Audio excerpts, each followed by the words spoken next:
you about 4-day week as well. I know we don't have a huge amount of time. Civil servants say they want a 4-day week. Well, they won't get one. Why not? Why not? Because we're not living in the 1970s. They say it would save you, the government, I don't believe £21.4 them. million a year. I'm giving you some very clear answers You here. certainly are. I'm quite taken aback. I wish you'd given me as clear answers when I I'm was sure talking you don't about work the a budget. 4-day week, do you? I do work a 4-day Oh, week. do you? Oh, I well, do. good for you. Well, I'm afraid I do. But that's only because of the way this radio station is. It's just, I mean, it does show a lot of how what's frustrating about the current 4-day week discussion is that loads of people who work in the tech sector, they're already on 4-day weeks. People who steal a living are now a journalist class just tippy-tapping away on their Starbucks MacBook to type up some screed for the Telegraph in 5 minutes, or people who just jabber on reading off scripts for Times Radio. They get to work 4-day weeks. But as soon as we discuss it about people who do actual real work, we get stupid comments like, oh, it's like the 1970s, which, you know, as we've been saying, like, the reason why we had a 4-day week or a 3-day week in the 1970s was because we had an oil shortage due to our support of Israel during the Yom Kippur War. There's nothing to do with a desire to want to improve the conditions of working people. And also, of course, not that they necessarily don't work when they're back in their constituencies, but it is rather galling to see people who go home on Thursday afternoons telling us that 4-day week is an outrage. On top of that as well, like Labour Beyond Cities pointed this out, reacting to this radio interview and saying, well, hang on a minute, most of the people who are currently in high positions in the Labour Party, they've not done real jobs. They've been political consultants or worked in comms, or they've been party staffers or whatever. They've worked for Labour HQ, right? Or they're a partner of someone. Yeah. Oh, yeah, exactly. Or they're Wes Streeting's boyfriend, or they are Sue Gray's son. Yeah, exactly. So they're people who just don't really have connections to actually working real kind of jobs that would be the people who would gain from this. So they're going to be taking what could be a real revolution in the way in which that we approach how we think about the workplace for everybody, not just people who work in offices, but everybody should have access to much more friendly hours. They can spend more time with their families and things like that. But they will decry that because they don't have to worry about working 5-day weeks because their work isn't strenuous enough for them to care. Yeah, basically. So, yeah. You know what? You must have been hungry because you fucking ate. Set up. So you don't see any kind of value in having a more rested workforce who will still do the same amount of work on the same money, but will be happier. You don't see any benefit in that whatsoever. I see the benefit for those who want to have the flexibility to be able to work part-time. Whoa. Stop. It's not part-time. Exactly. It isn't part-time. It's full-time hours, right? Except what counts as full-time has been reduced. We are asking for a reduction in what counts as full-time hours down to 32 hours a week, but with the assumption that you would still do the same amount of work in that time period, right? Because, of course, you would be extra productive. The studies have shown that these 4-day weeks, we do 32 hours rather than 40 hours, lead to increased overall productivity. So you get the same amount of service provision without having to, get people's noses on the grindstone for 5 days when you don't need to do that if you can still produce the same amount of work in the short amount of time. Of 2 young children, and sometimes I wish that I worked part-time, but I don't think as a whole. Well, given your performance here, I'd be more than happy for you to not work at all. To be fair, you could probably replace every single minister in the Labour government with fucking ChatGPT. Just load it up with a bunch of Morgan McSweeney diktats, and there you go. Well, all you need is fix the foundations and £22 billion black hole. Difficult decisions. That's all you need. Smash the criminal gangs. Fix the foundations. Chat MPT. Yeah, very true. Very, very true. Nice. Did you see Prime Minister's questions where every Labour question was just them reading off a script of something they've been handed by Morgan McSweeney beforehand to attack the opposition with? Which, to be fair, is not like a new thing. They've always sort of done this, haven't they? But usually it'd be like a quarter of the governing benches would have like some sort of pat stupid question. And often, because the Prime Minister doesn't necessarily know what's coming up, they're embarrassed by some of it. I remember Tony Blair cringing on 1 or 2 occasions at some of the fawning nonsense. But So it's not new, but it shows you the high quality candidates they have that like they can't even pretend that it's a real question they want to ask on behalf of their constituents, and B, that's the only kind of question that Labour ask the Prime Minister now, which just makes an even bigger mockery of the joke that is Prime Minister's questions, because they're not asking them fucking questions. You're wasting everyone's fucking time. Yeah, it was embarrassing. It was genuinely embarrassing to watch. And I'm sure they were embarrassed doing it. Literally, I remember I very specifically spotted someone asking a question about smashing the criminal gangs using all of the loaded language that we've got drilled into our political representatives, again, handed down from the Starmer Politburo. And she honestly looked embarrassed to be there. True, but like once you've voted to keep the 2-child benefit cap and to freeze pensioners, do you have any self-respect left? I mean, that's true, basically, yeah. You know what I mean? Like, I don't know that you can debase yourself more than you already have. It's a bit late to grow a conscience now, I think. That civil servants, as a general rule, should work 4 days rather than 5. Okay, well, they've got their answer. Let's speak to Fran Heathcote, who's the General Secretary of the Public and Commercial Services Union, calling for these measures. Good morning to you, Fran. Morning. Right, you heard Emma Reynolds there say did, yeah. It's not going to happen. Keir Starmer said it's fantasy. We had Kevin Hollinrake on for the Conservatives 5 minutes ago. He said it's bonkers. Wow, absolute lockstep between the two supposedly antagonistic political parties at Westminster. Well, I never. And also, you'll notice that all three of those people never done a real fucking job in their lives. Of course not. None of them have. Not at all. I mean, outside of the occasional one, like, I don't know, Prescott used to work on the fucking boats. You know, like, there are one or two. Angela Rayner was a carer, and like Nadine Dorries and Maria Caulfield were both nurses. Yeah, there's some nurses, yeah. I think it's like Dr. Rosina Alencar is like a genuinely good emergency doctor, and she was fucking kicked off the front bench when they got rid of the shadow position for mental health and has never been put on, despite the fact there is literally a department for health. And who do we have working in the department for health? Wes Streeting, right, just paid off by private healthcare. Karen Smith, who follows every single turf account on Twitter. None of these people are medical experts, yet we have an actual doctor on the government benches, sitting on the back benches, doing nothing, not actually contributing, when she is the person who knows. But do you know why she doesn't get considered for the front bench? Because she criticised Wes Streeting and the Starmer Politburo for their stupid private sector healthcare plan. Because she knows what she's talking about and they don't. What's the punishment for speaking out against God King Streeting? Instantly relegated to a position of irrelevance. 500 fucking votes. 500 fucking votes. I think Rosina Alencar has been pretty outspoken about Gaza as well, so there you go. All of the things that would instantly disqualify you from ever having any influence in the Labour Party, despite being an excellent MP and doctor. But, you know, people who do real jobs, they're not allowed in the fucking cabinet. You're either a lawyer or a member of the permanent political class. That's it. Were you expecting that reaction? Well, it's a bit disappointing, but it's not altogether surprising. I mean, Emma's right. We're not living in the 1970s. We're living in the 2020s. The world of work has changed significantly. Yeah, we know we're not living in the 1970s because the Labour Party used to be vaguely socialist. Hey-oh. True. And more progressive employers are looking at different ways of working.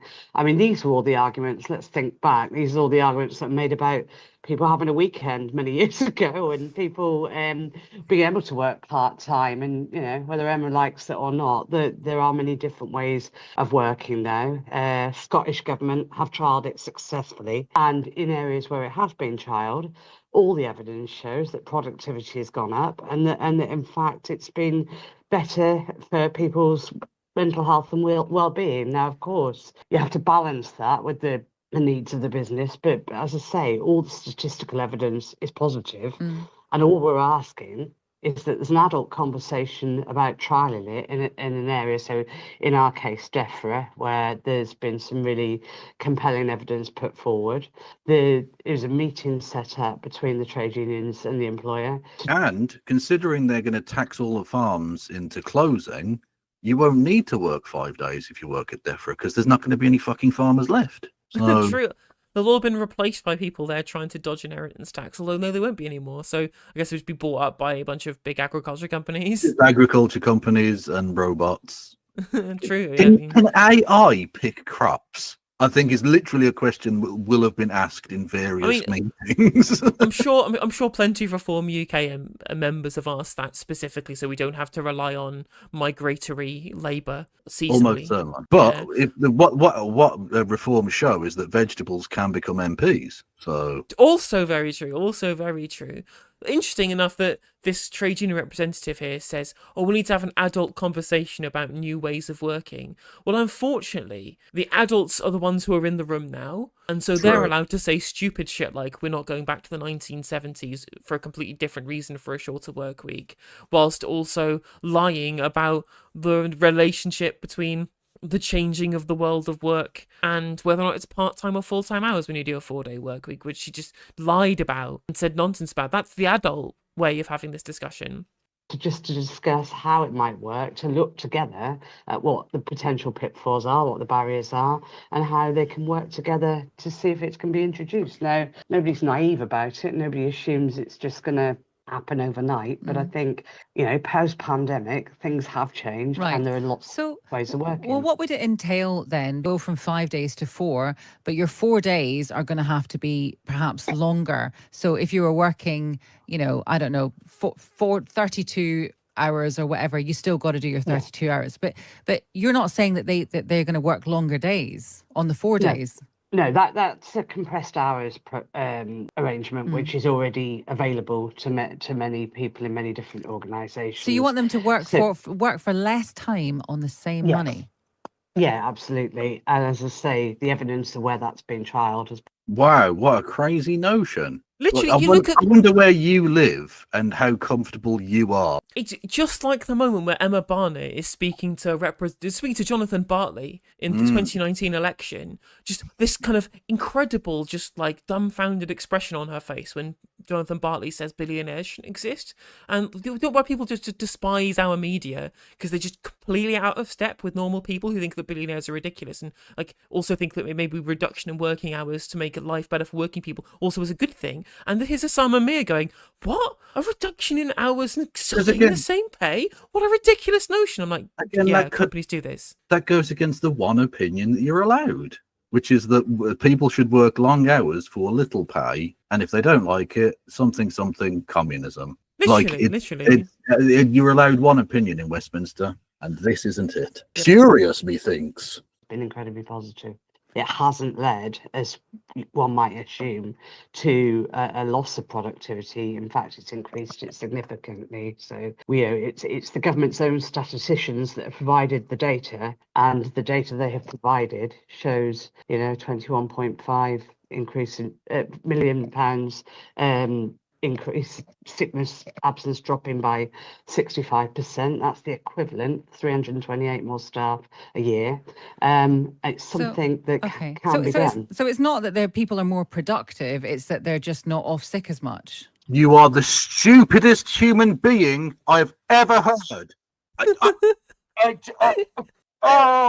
My fucking brain. My brain is going to explode. Is somebody at home sick, more or less productive work-wise than somebody who isn't? Please. Apologies for the complicated fucking explanation here, but someone who is at death's door maybe doesn't get quite so much done as someone who can fucking walk. These fucking people. Again, you can tell she's never done a proper day's work in her fucking life. She already admitted she does 4 days a week, fucking sneering at people. Oh, you think we should make poor people not sick? You're an idiot. You don't understand economics at all. Oh, I fucking despise these people, man. And these are the people that run the place. No wonder we're a shithole. These dickheads write fucking policy. Oh, sorry. I need to be less. I'll keep saying to myself, you need to be less negative. And then I just run into this and I just feel like burning the entire world to the ground. The thing is that somebody in chat said, oh, well, evidence-led policy didn't last long. And that's a really good point. How they keep banging on about, well, we're not ideological, we're just pragmatic in what delivers the best for constituents. I'm like, well, clearly that's wrong because you've been given explicit data showing a reduction in turnover and sickness absence and an overall increase in productivity so that you're getting more out of a happier workforce. And and you're looking at this data and gone, but this doesn't fit into my ideology, so I'm not going to do it. You're literally you're doing the opposite of evidence-based policy. You're doing vibes-based policy. This is not the adults in the room. I'm sorry to say. Well, unfortunately, it is. But the adults, it turns out, are like brain injury adults or something. I don't know. Just, I mean, just shit, incompetent adults. Brilliant. No, it's a combination. I mean, the evidence is that people are more productive. I mean, staff turnover, for example, in areas where it was trialled, dropped by 57%. So that's the equivalent, But how's that productivity? Surely they're just as productive if they don't go to work anymore as if they do go to work, actually. So it's fine. What does the word productivity even fucking mean? But that 21.4 million I talked about is the equivalent of DEFRA's Northumbria flood defence budget. So there are real savings to be made here. I have to say that. Okay, but do we need to even stop Northumbria getting flooded when you think about it? Like, that seems like government overreach. Just let it go. Nanny state. Exactly. The woke want you to believe we shouldn't just flood random bits of the country, and I reckon we need to teach them a lesson. Gosh, you can't just let whole counties of the country go underwater anymore because of woke. Because of the woke mind virus. Yeah. Most people, I mean, maybe civil servants are very specific. Look, if we look at it this way: if we'd let the woke make the decisions, Doggerland wouldn't have been flooded, and we'd have still been attached to the fucking continent. Think about it that way. The original Brexit. That they have kind of very safe jobs, they have huge pensions, and then they're going to, work less for the same money. There's not a huge amount of support coming in from people listening to this program. Yeah, because you work for the Times Radio. In your private sector job, for example, going, well, I don't get a 4-day work week. Public sector workers have it so good. And I'm like, yeah, maybe if you joined a union like the public sector workers do, you'd have better working conditions in your workplace, mate. Maybe if you were collectively bargaining for better paying conditions, you'd have better paying conditions. But you've not done that. You've said, hello, business owner, would you like to take out your cock and fuck me? Like, that's what you've done. You've just bent over and presented your anus to get fucked by your boss because you've not even bothered, applying the lubricant of trade union membership. Yeah, they're going to fuck you either way, but at least lube up with some union rights. Yeah, absolutely. Exactly. You've played your fucking hand. You've played yourself. Congratulations. Again, those are myths that are peddled by the media around civil servants and gold-plated pensions. And the reality is that tens of thousands of our members earn the national minimum wage because of years of pay restraint in the civil service. They don't have gold-plated pensions. They're very, very modest pensions, but it's quite a popular thing to spread that myth about the lives of civil servants. As I say, this has been trialled in many, many organisations very successfully. We're not asking for it to suddenly be brought in across the whole of the civil service tomorrow. We're asking for it to be trialled in one specific area, as it has been successfully by Scottish government with devolved powers, and for the government to look at it. So, Emma's right. We're not in the 1970s. We're in the 2020s, and we would hope there'd be a more progressive attitude towards different ways of working. As I say, the arguments that she came out with this morning are similar to those when the trade unions first, introduced the weekend. Okay. Now, True. Life's Literally true. Well, I remember. I'm old enough to remember, dear friends, because I'm so fucking ancient. When the minimum wage was first introduced, it was going to destroy the economy. It's outrageous. How dare you infringe upon free business enterprise and blah, blah, blah, blah, blah. And actually, it was fine.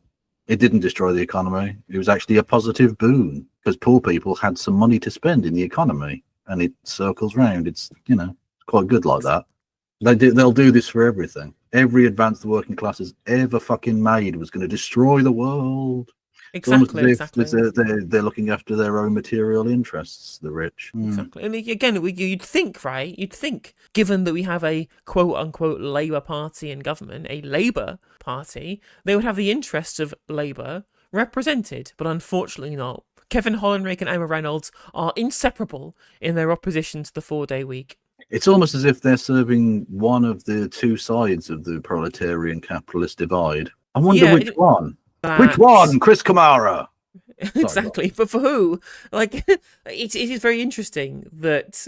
Okay, this I'm just reading Emma Reynolds' Wikipedia article. So of course she went to Oxford, but I haven't studied PPE. Absolutely, what a crazy thing to have for a Labour Party politician. But on top of that, she set up a lobbying business in Brussels to help British companies influence laws in the European Union, and then joined a commercial public affairs consultancy which gives advice to the financial sector. Literally Like, a worthless why human is being. this? Why is Yeah. this person who's never had a real fucking job a minister in the Labour Party? The Labour Party. Literally a worthless human being who's achieved nothing of note or has contributed nothing positive to human existence at all. He's now what was it, working at the DWP or whatever the fuck minister she's at. I don't know. I don't care. It's Treasury. It's the Pensions Ministry. Treasury. You're a junior Treasury Minister. Absolutely worthless. Oh, well, thanks, Fran. Thank you very much for talking to us about this. That's Fran Heathcote, the General Secretary of the Public and Commercial Services Union. There's so many I'm going to of giggle. you getting in touch about this. You've heard the other side. I mean, that's, she thinks that it would actually affect productivity in a good way. It would save 21. No, she doesn't think. She doesn't. She brought fucking data. All you've brought is vibes. Oh my god, I fucking hate that this is the world that we live in, where we have a debate between two sides of a discussion. One side brings fucking detailed statistics on peer-reviewed studies that have been done to prove a certain side of their argument, and the other side goes, lol, no you, I reckon, and we treat this like it's a normal discussion, as if these positions have equal weight. Oh, sound off in the comments. Interesting debate going on. No, there isn't a debate. One side came with, well, this isn't the 1970s, and the other one said this is the government's own data showing that it increases productivity, reduces turnover and overall sickness. Indeed so. We've got a noted geographer on one side, and on the other side it's crazy Jock Wee Plong McPlop, who's a flat earther, and they're going to have a debate about the shape of the earth. Like, it's Literally. no, one of them knows what they're talking about, and the other guy smells like shit. There's a Rufus Hound bit from a Charlie Brooker radio show like a decade ago, and that was ages ago, it must have been 15 years ago, saying how this things have been happening for so long in our media, and just like, the debate this morning is, should you inhale a drain pipe full of bees at breakfast?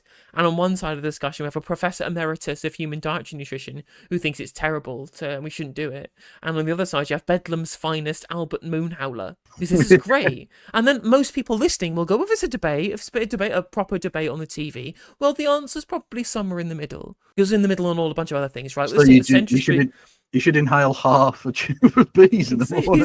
Literally, like the centrist position, just like a handful of bees, maybe. Yeah, exactly. But Everything in moderation. Yeah. Exactly. The centrist position, straight down the middle. I will absolutely inhale some bees. Maybe not a full drain pipe, that's excessive. But no bees at all, that's woke. It's woke to not inhale No bees. bees at all is student politics. And I will not fucking have it. As an adult in the room, I would like to compromise between the two sides of this position to ensure that both sides are happy and feel represented. No! Get the bee inhalers out of political policy making. Thank you. Yeah, we're streeting the ultimate bee inhaler.